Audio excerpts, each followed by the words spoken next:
Teruntuk kalian semua yang dari kemarin bilang, "Bang, mana bang review sampahnya bang? Gue pengennya sampah, sampah, sampah, sampah." Lu kira enak nonton film sampah? Hah? Mentang-mentang gue reviewer, gue suka kritik film, terus lu kira gue pengen nonton film, terus sampah, terus gue ngomong sampah ke kalian? Ya nggak mau. Gue adalah pecinta film. Hobi gue nonton film. Ya udah pasti film yang gue pengen tonton adalah film yang bagus. Apalagi gue orang Indonesia ya gue pasti pengen semua film Indonesia yang gue tonton ya bagus gitu loh. Gue pengen industri perfilman kita maju. Ya pengennya bagus semua filmnya. Tapi kan kenyataannya nggak bisa gitu kan ya. Ya harus fair-fairan. Ketika kita harus kritik, kita harus kritik gitu. Gue sih kagak peduli mau filmnya seviral apapun kek, mau backingan sekuat apapun, mau siapapun yang buat. Bahkan kalau sutradaranya adalah bokap gue sendiri yang bangkit dari kematian terus ngedirect filmnya, kalau emang sampah ya gue bilang sampah. Ya kan fair-fairan aja, jujur-jujuran aja gitu loh. Tapi kan ya sebagai manusia yang suka dengan film, ya gue pengen nonton film yang bagus. Ya contohnya kayak film yang satu ini aja nih ya. Nah ini film-film yang kayak gini nih yang bikin gue depresi mampus nih.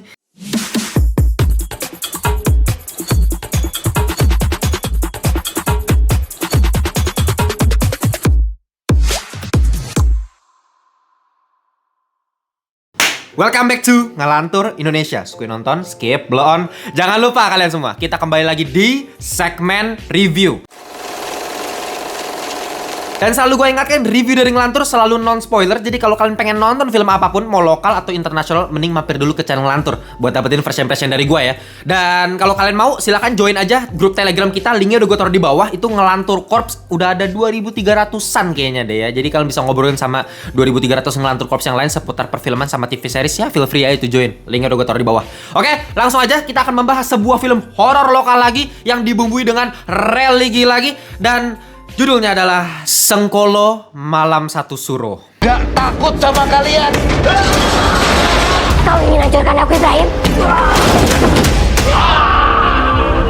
Ya, film yang satu ini disutradarain oleh Mas Hani R. Saputra. Dan kalau kalian lihat berita-beritanya, emang ini film katanya sih diambil dari kisah nyata. Dan kalau kalian cek, maksudnya apa diambil dari kisah nyata? Maksudnya adalah terinspirasi dari sebuah keluarga yang mati secara mengenaskan. Dan udah ceritanya dari situ doang. Kita lanjutin bikin filmnya.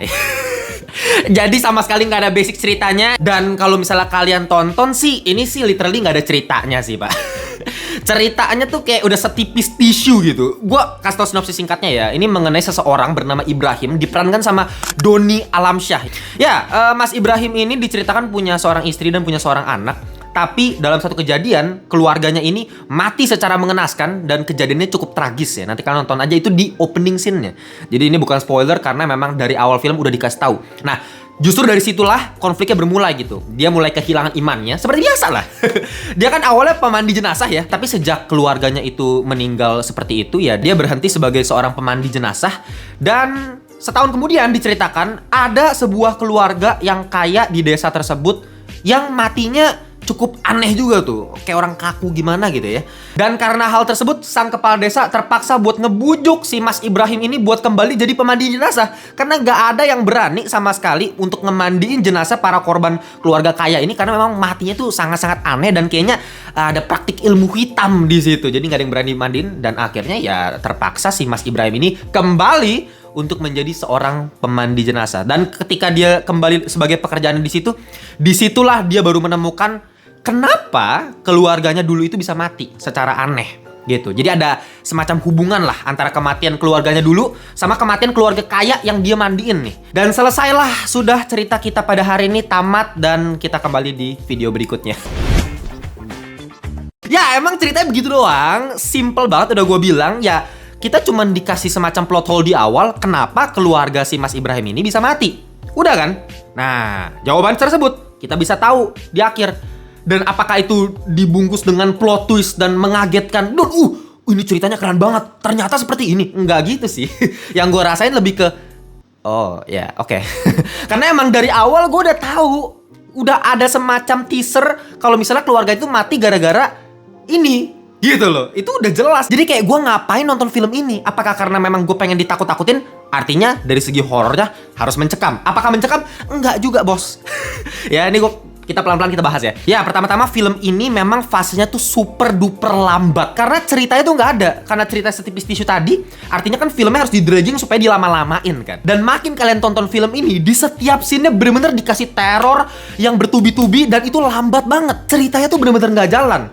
Mungkin ya, dari awal-awal film, gue tuh ngerasa filmnya kayak cukup keren. Ketika gue coba baca berita, kenapa Mas Doni Alamsyah pengen main di film yang satu ini? Karena kalau kalian cek kan dia belum pernah main film horor kayaknya ya. Nah, kenapa dia ngambilnya di film yang satu ini gitu? Karena dia bilang dia tertarik sama naskahnya dan opening filmnya. Yang jujur, gue sendiri ketika nonton awal-awal openingnya, keren gitu.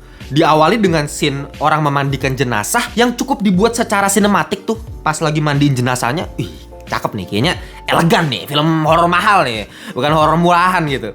Dan ketika kita masuk ke dalam filmnya pun narasinya, build up ceritanya ya bagus-bagus aja gitu. Nggak ada teror yang berlebihan, setan-setan yang murahan. Bahkan di awal-awal film gue cukup dibuat ngeri dengan kematian orang-orang secara misterius yang mati itu kaku, badannya kayak kelipet-lipet gitu. Itu ngeri sih. Dan kayaknya sih itu matinya itu bener-bener pakai talent yang lentur gitu. Lo tau kan kalau misalnya kayak di America's Got Talent atau Britain's Got Talent yang semacam itu, biasa ada orang yang lentur yang bener-bener bisa lipet-lipet badan. Nah, kayaknya pakai talent yang kayak gituan tuh. Buat mati, dan matinya kan jadi kayak gini tuh, kayak aneh banget gitu. Make upnya bagus, ngeri, dan posisi matinya tuh kakinya kelipet, tangannya kelipet, itu aneh dan serem gitu. Dan si Mas Ibrahim di sini kan sebagai pemandi jenazah, dia ngebenerin kan posisinya supaya nggak kelipet-lipet gitu. Ya jadi kayak orang tukang kretek lah, kretok dan dibenerin. Ya jujur di awal-awal itu gue cukup interested gitu. Keren juga nih pakai talent yang badannya bisa kelipet-kelipet. Unik juga cara kita penonton tuh dibuat ngerinya bukan lewat jump scare murahan di awal-awal dengan orang-orang kelipet. Oke lah, menarik lah. Dan ketika nanti masuk lagi lebih jauh ke filmnya, banyak adegan yang gore ya. Jadi kalau kalian emang suka gore, yang brutal, yang sadis, ini memang dapat banget di film ini. Banyak yang menjijikan lah, kayak orang malam-malam makan tikus gitu. Itu ya ngeri lah kalau emang yang lu takut gore ya. Atau mayat-mayat yang udah dibelatungin mukanya, itu ngeri sih. Secara makeup pun keren gitu. Matinya secara mengenaskannya tuh bener-bener ngilu lah ngelihatnya. Dan di sini gue juga pengen mengapresiasi lah ya orang-orang yang mati secara mengenaskan tersebut, karena jujur itu susah men. Ketika lu harus badannya kaku nih, dan lu kan take-nya berapa kali kan, lu harus dengan posisi yang sama, kakunya harus sama gitu kan. Meskipun pasti ada sedikit perubahan di badannya juga, tapi gue nggak terlalu notice, jadi masih sama-sama aja lah posisinya. Jadi ketika badannya diangkat nih jenazahnya, dia masih kaku begitu tuh badan tuh. At least buat gue bisa lebih ditakutin lewat hal-hal yang seperti ini, yang lebih mengenaskan. Kayak kalau kalian inget endingnya film KKN di Desa Penari, ya kan, sepanjang film tuh itu nggak ada yang gue takutin. Kayak bisa gila gue nonton kayak udah mau tidur, anjing ini film apaan gitu KKN ya. Tapi di endingnya ketika ada dua orang yang matinya kan kayak bibirnya mencong gimana gitu. Nah itu ngeri tuh. Nah ketika di awal-awal gue cukup impress sama filmnya, ketika masuk di bagian keduanya, balik lagi penyakit horor lokal kita selama ini bos. Jump scare bertubi-tubi, penampakan setan repetitif, berulang-ulang. Karena apa? Ceritanya nggak ada, bos. Kita cuma dikasih plot hole sebuah misteri di awal kenapa keluarga bisa mati, dan kita dapat jawaban di akhir. Nah, tengah-tengah itu diisi dengan apa? Diisi dengan penampakan setan yang bertubi-tubi. Ini yang sebenarnya bikin gue bingung gitu. Itu setannya ya bener-bener ditampakkan seperti fuckboy, para buaya darat yang sering datang dan pergi seenak jidat gitu. Lu bayangin berkali-kali nih setannya datang nih kayak wah gitu kan. Wah mungkin jump scare sekali, habis itu hilang, ya kan? Nanti muncul lagi, penampakan di belakang, hilang lagi. Buat apa ada penampakan setan di situ? Cuman buat nakut-nakutin doang. Sama sekali nggak ada fungsinya buat ceritanya. Menurut gue setan itu harus dimasukkan pertama untuk menakuti kan. Tapi kenapa setan itu bisa muncul? Harus ada konteks di belakangnya kan. Harus ada cerita yang mendukung, sehingga kita penonton bisa lebih ketakutan lewat lihat setannya karena make sense gitu. Oh setannya bisa muncul karena ini. Kan gitu. Nggak cuma sembarang datang dan pergi seenak jidat kayak para fuckboy di luar sana kan. Lu bayangin ya, ada satu scene orang lagi sholat nih ya, si Pak Ibrahim ini lagi sholat, tiba-tiba ada setan muncul dari belakang gitu, terus joget-joget TikTok begini-begini. Nggak sih. Cuman ya kayak joget-joget nyaramin gitu kan. Terus diedit-edit ala-ala cepet-cepet gitu, cuk biar setannya kayak bisa pindah-pindah cepet gitu loh. Pokoknya setannya cuma bener-bener caper di samping orang lagi sholat gitu. Kayak apa faedahnya? Lu nggak ngebunuh juga, lu nggak nyakitin orangnya juga, lu cuman caper buat nakutin penonton juga. Terus tiba-tiba kayang sendiri. Lu bayangin, lu lagi sholat, ya kan? Terus lu kayang di belakang, apa faedahnya pak? Gue sih malah kasihan sama setannya karena saking pengen dapetin perhatian sampai kayang jalan gitu. Kasihan banget gitu. Ada juga sih misalnya kayak setan muncul di hutan gitu kan. Terus si cewek ini karena ada setan lari kan, wah lari. Pas ceweknya lari, si setan malah kayang. Bos, kalau lu mau pamer gimnastik nggak gini juga caranya gitu. Korban lu lagi kabur, lu mau ngejar pakai kayang, gimana cara lu ngejarnya? Udah ketawanya kayak tokek kena Parkinson, lu tau nggak ya? Tokek kan suaranya tokek gitu kan. Lu bayangin kena Parkinson jadinya tokek. Ketawanya kok begitu. Untungnya secara make upnya masih bagus ya, nggak kayak setan sebelumnya yang gue udah pernah bahas nih. Gue nggak mau bacain judulnya deh. Modal softline saringan ya kan, terus muka dicat kayak tentara gitu kan. Itu sih keterlaluan sih kalau itu setannya. Kalau ini masih niat lah, secara make up productionnya masih oke. Ditambah lagi aktris yang meranin setannya tuh ya bagus-bagus ya. Cukup nyeremin sebenarnya setannya, jujur aja. Apalagi yang cewek yang anak kecil. Ini yang bikin gue kaget ketika gue cek siapa pemerannya. Betul aja, ternyata si Anantia Kirana yang udah gue pernah bahas di review Monster. Kalau kalian pengen cek deh, di situ dia berperan sebagai anak kecil yang kabur-kaburan main petak umpet di dalam sebuah rumah bersama tukang jagal ya, sama psikopat gitu. Ya itu kan ketakutannya luar biasa. Kalau kalian bisa cek lah review dari gue gitu. Itu filmnya di Netflix sih. Nah, di sini si Anantia Kirana jadi setannya, dan kembali lagi bisa bikin gue impress sama actingnya. Bahkan dia di sini mengeluarkan improvisasi suara setan yang kayak raptor gitu, yang kayak gitu loh. Itu ngeri sih. Katanya sih dia pakai permen mint. Gue nggak tahu juga tuh gimana caranya lu pakai permen mint terus lu improvisasi suara setan gitu. Itu gue nggak paham lah. Ya balik lagi, mau actingnya sebagus apapun, seserem apapun setannya, tapi kalau ceritanya nggak ada, terus setannya bener-bener dimunculin tanpa sebab, ya gue mana takut itu. Lu bayangin ya, gue sampai hitungin ya, kata-kata astagfirullahalazim yang keluar di film ini 52 kali ada kali. Kenapa? Karena saking banyak setannya muncul gitu. Ya, gue tahu film ini juga pengen ngangkat drama keluarganya juga. Karena memang ini kan konflik dimulai dari si Ibrahim yang kehilangan istri dan anaknya. Dan konflik ini yang pengen di set di belakang supaya kita bisa ngerasain hal yang emosional. Ada satu scene yang gue yakin banget itu secara intentionally pengen dibuat emosional sama saudaranya. Tapi gak dapet sama sekali. Gue sama sekali gak merasakan simpati apapun terhadap karakter-karakter di film ini karena gak ada build up-nya. Lagi-lagi, di opening scene, keluarganya udah mati. Gak dikasih kesempatan untuk nge-build karakter Ibrahim dengan istri, dengan anaknya. Maka ketika dia akhirnya dikasih emosional, ya gue gak sedih sama sekali. Satu-satunya hal yang mungkin bisa membuat penonton agak simpati sedikit sama si Ibrahim ini, ya karena aktingnya si Mas Doni Alamsyah bagus. Ya kita tahu sendiri lah track recordnya kayak gimana di film-film sebelumnya. Ketika dia melihat istri dan anaknya mati di depan mata dan mukanya dia langsung gitu ya, itu depresinya, stresnya bagus, gue bisa merasakan. Tapi percuma, lagi-lagi acting mau sebagus apapun kalau nggak ada struktur cerita yang bagus, build up cerita supaya kita bisa mengikuti perjalanan Mas Ibrahim di film ini, ya gue nggak mau nonton apaan. Ya buat kalian para ngelantur korupsi yang udah lama ngikutin gue, harusnya kalian tahu kan kalau gue itu anak DKV. Gue tuh seorang desainer, dan gue dari dulu selalu belajar seorang desainer pasti bisa menentukan tuh dalam sebuah desain itu pasti ada hierarki 1, 2, 3. Itu untuk menentukan mana prioritas yang paling utama yang pengen diperlihatkan kepada audiensnya gitu. Misalnya kayak ini poster ya kan, udah jelas nih si Stanley kan. Ya jelas gue dari awal, dari jauh udah ngeliat Stanley sebagai hierarki utamanya. Baru ketika gue lihat lagi, oh ini banyak karakter Marvel di sini. Ah, itu kan hierarki keduanya baru tuh. Sama lah kalau misalnya ada font, ya mungkin fontnya jadi hierarki ketiga. Nah itu ada sistemnya seperti itu kan. Nah kalau di film ini ya jelas-jelas hierarki pertamanya itu adalah setannya duluan. Gue yakin banget pasti dari awal dia nggak punya konsep cerita apapun. Yang penting setannya, seremnya bisa bikin penonton ketakutan, kena jump scare. Barulah di hierarki kedua kita masukin konsep cerita mau dibikin seperti apa. Karakter Mas Ibrahim mau dibuild kayak gimana ceritanya. Pasti setannya duluan. Kenapa? Karena kelihatan banget lu sepanjang nonton film, lu nggak bisa ngerasain cerita apapun dari film ini. Lu mau dari genre film apapun, yang paling penting konsepnya dulu, lore-nya dulu, background story-nya dulu. Ketika kita udah kuat nih, secara akarnya udah kuat nih, ceritanya bakal kayak gimana, barulah nanti setan mah ngikutin, bikin serem-seremnya mah ya tergantung ceritanya, ngikutin ceritanya balik lagi kan.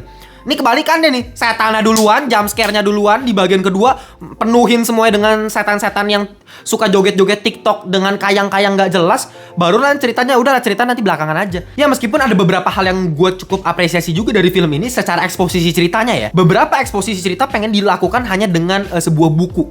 Jadi ada buku, ada visualnya, gak perlu diceritain. Kita sebagai penonton cuma ngelihat bukunya dan kita tahu, oh kayak gini toh ceritanya gitu. Cuman dengan scene buku doang gitu. Tapi menurut gua nggak cukup sih. Lu cuma masukin buku, terus lu berharap penonton bisa paham sama ceritanya. Butuh background story yang kuat dulu, dan itu nggak ada sama sekali di film ini. Dramanya nggak ada, ceritanya nggak ada. Lu mau berharap apa lagi? mungkin action, ya kan? Karena memang ada beberapa action di film ini. Pertarungan antara seorang Donny Alamsyah yang kita tahu track record dia sebagai seorang pesilat, udah main di film Merantau dan ya yang terkenal The Raid ya. Nah, jangan harap kita kembali lagi di masa lalu. Donny Alamsyah plus Iko Uwais vs Yayan Ruhian. Wow, berantem kayak orang gila itu. Nah, di film ini Donny Alamsyah vs bocil cewek. Ya ada scene itu dimana dia ngelawan si Anantia Kirana sebagai setan gitu ya. Jadi ya manusia vs iblis lah. Dan actionnya tuh bener-bener kayak malu-malu kucing nih actionnya ya. Sekali lempar setannya ke meja ya kan hancur, setannya ngomong-ngomong lagi kan. Ambil lempar ke kursi ngomong lagi abis itu setannya nemplok ke badannya si Mas Doni gitu kan, gigit kuping, cak, ngobrol lagi. Begitu terus, jadi kayak di dragging scene ya. Karena ceritanya nggak ada, ya kita manfaatin aja scene-scene yang udah ada, kita panjang-panjangin, makanya fase tuh jadi lambat banget. Dan yang paling bikin gua nggak habis pikir adalah penggunaan CGI di film ini yang sama sekali nggak diperlukan, tapi lu ada-adain aja. Lu tahu budget kita kayak gimana, lu tahu kemampuan kita dalam membuat CGI itu seperti apa. Tapi kenapa lu masih pakai CGI di scene yang nggak perlu ada sebenarnya? Contoh, scene lagi di sebuah kuburan, siang bolong. Lu bayangin siang-siang. Lu bikinlah penampakan setan di belakang di siang hari dan CGI-nya udah pasti kayak orang tolol gitu. Lu bayangin siang-siang, men. Udah CGI kayak sampah, terus lu bikin siang-siang. Kelar lah. Ngapain? Dan itu scene gak penting sama sekali gitu loh. Buat nampakin setan di siang hari, serem kagak, tolol iya. Terus ada juga scene ala-ala, lu tau lah scene-scene orang yang udah mati terus ada di kepala lu kayak, waktu kamu belum selesai gitu kan. Abis itu biar dia balik lagi ke kehidupan nyata. Nah itu scene-scene ada lagi di film ini. Dan yang bikin gua gak habis fikri ya, itu kayak ada scene yang istrinya udah mati itu dimunculin dengan glowing ala-ala malaikat. Yang ngapain lu kasih glowing CGI kayak gitu? Kayak ya lu bisa masukin scene ceweknya dengan gak usah pakai cahaya-cahaya gitu kan. Kenapa gitu? Lu udah tau CGI sampah terus lu masukin gitu. Banyak banget deh hal-hal yang nggak penting. Yang menurut gue lagi-lagi permasalahan utamanya adalah di cerita. Karena ceritanya nggak ada, ya udah. Memang syutingnya juga kalau nggak salah ini bentar doang syutingnya. Bener-bener cuman asal buat, yang penting serem, yang penting laku. Ini kerasa banget film yang seperti itu. Ya langsung aja lah, gue bakal kasih final score untuk film Sengkolo Malam Satu Suro. Gue bakal kasih 4,8 alias sampah. Udah pasti sampah lah ya. Ceritanya nggak ada, dramanya nggak jelas, actionnya nggak jelas. Ya cuman ngandelin actingnya bagus, make upnya bagus, that's it gitu. Nggak ada something special lagi buat film setan yang satu ini.